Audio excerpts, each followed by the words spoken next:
हियाँ बैठे हैं और अरब में यहाँ काबा है, काबा में कुत्ता घुसा जाते हैं, यहाँ से देख लिए तो भगई दी। तो सब और बड़ी मोहब्बत से देखे लगे कि बहुत हमारे पीर पहुँच वाले हैं। लेकिन जी के घर में मेहमान बने रहा, वो घर की जो औरत खाना बनावत रहा वो बहुत होशियार रहा है। उसने जब देखा, खैर जब खाना तैयार हुआ, दस्तरखान सजाया, और जब खाना निकाल निकाल के वो औरत भेजने लगी तो प्लेट में एक तरफ चावल और एक तरफ गोश्त लगा लगा के सब प्लेटों में भेजा। और पीर साहब के लिए जो टठिया बड़कईवा रहा, वो नीचे गोश्त रख दी, ऊपर से भात रख दी, और के बाद पीर साहब के सामने रखी, हजरत बिस्मिल्लाह करो। तो हजरत का गौर से इसे देखें तो यार बाहर देखें कि सब में गोश्त बात है, हमरे में सिर्फ भात धरा है। तो चुपचाप बैठे, कुछ नहीं। तो औरतिया फिर कहे अरे हजरत बिस्मिल्लाह करो ना। तो फिर यार बाहर देखें, सोचा अभी का पता चले कि यहाँ गोश्त नहीं दे दे। फिर तिवारा कहा, कहीं हजरत खाओ ना। कहीं क्या मुझे बेवकूफ़ बनाया जा रहा है, सबके प्लेट में गोश्त तो चावल दिया, मेरे प्लेट में सिर्फ भात रख दिया। बहुरतिया उठाई, इसको चरा कही दहजरा वाले तो का काबा में यहाँ कुत्ता दिखाई पड़ेगा, भात के नीचे गोश्त नहीं दिखाई पड़ा था। अतना कुचरा मारी, इसकी वजह से भागे पीर साहब कि लौट के वो गांव पीर साहब छोड़ दिए। आप लोग ऐसे ऐसे दज्जालों से मुरीद हो जाते। इमाम हुसैन रज़ी अल्लाह ताला अन्हु ने यजीद के हाथ पे हाथ नहीं दिया, मदीना छोड़ना पड़ा, छोड़ दिया। वो मदीना जहाँ जाने के लिए हम सब दुआ मांगा करते। बोलो मांगते कि नहीं मांगते?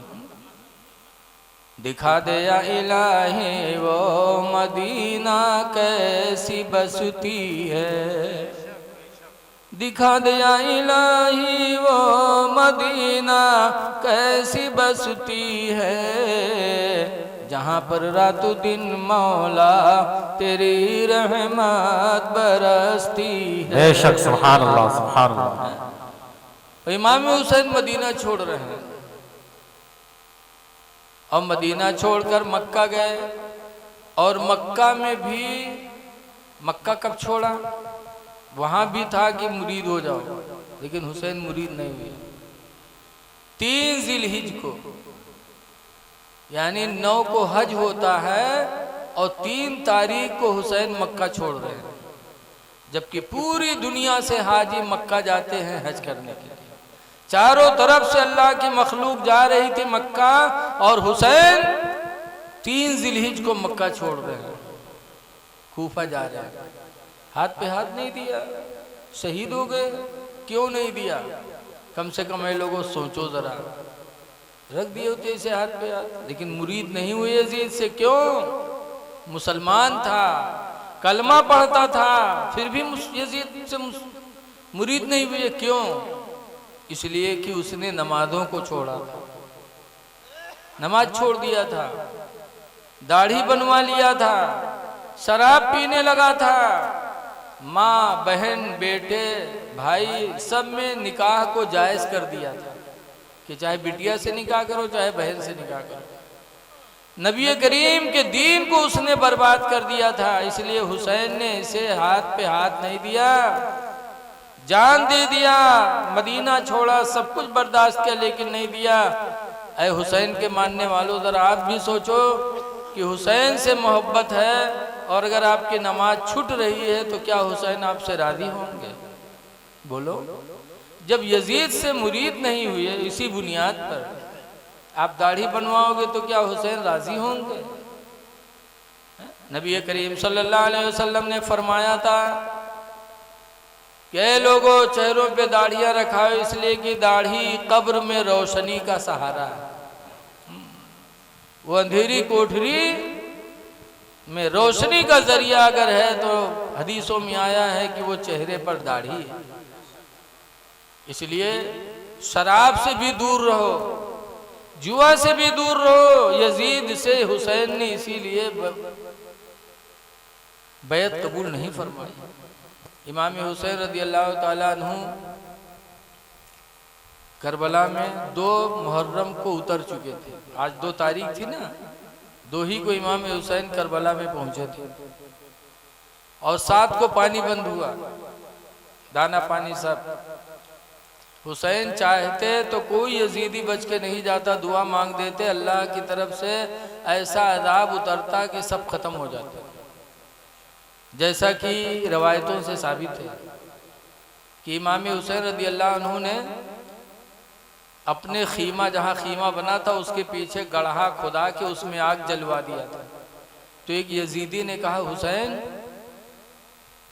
आखिरत में जहन्नम में जलने से पहले दुनिया ही में जलने के लिए आग तैयार कर लिया। जैसे इतना कहा जहन्नम में जलोगे, यहाँ भी जलने के लिए तैयार हो गए। तो इमाम हुसैन को उसने जहन्नमी कह दिया। हुसैन को तकलीफ हुई, दुआ मांगी, परवरदिगार ये मुझे जहन्नमी कह रहा है, इलाही से तू जलील फरमा दे। इमाम हुसैन के हाथ उठे, दुआ मांगी, तो वो यजीदी घोड़े पे बैठा था, घोड़ा बिदका और लाके उसी आग में उसको गिरा दिया और वो यजीदी जल के राख हो गया। दरियाए फुरात का पानी 4 दिन से बंद। इमाम हुसैन से एक यजीदी ने कहा, हुसैन देख रहे हो पानी बह रहा है, जानवर पी रहे हैं, कुत्ते पी रहे हैं, ठीक है, लेकिन हुसैन अगर तुम कहो कि पानी का एक कतरा दे दिया जाए तो नहीं दिया जा सकता। इमाम हुसैन ने हाथ फैलाया, परवरदिगार इसने जैसे अहले बैत को प्यासा रखा है, या अल्लाह इसे तू प्यास की तकलीफ में मुब्तला फरमा दे। हुसैन की दुआ के लिए हाथ उठे ही थे कि उसको ऐसी प्यास लगी कि प्यास प्यास कहता था, उसे पानी पिला रहे थे और प्यास प्यास बक रहा था, यहाँ तक कि उसी आलम में तड़पते तड़पते खत्म हो गया। एक ने कहा था कि हुसैन तुम अपने आप को नबी का नवासा क्यों कहते हो, नबी के नवासे नहीं हो। सुना हुसैन ने तो इतनी तकलीफ हुई जैसे हमको कोई कह दे कि तुम अपने बाप की औलाद नहीं हो, तो कितनी तकलीफ होगी। हुसैन को कह दिया कि नबी के नवासे नहीं हो। हुसैन ने दुआ के लिए हाथ उठाई, कहा परवरदिगार इसने मेरे नस्ल का इनकार करके मुझे रुसवा किया, मौला इसे तो रुसवा फरमा दे। फौरन उसको पैखाना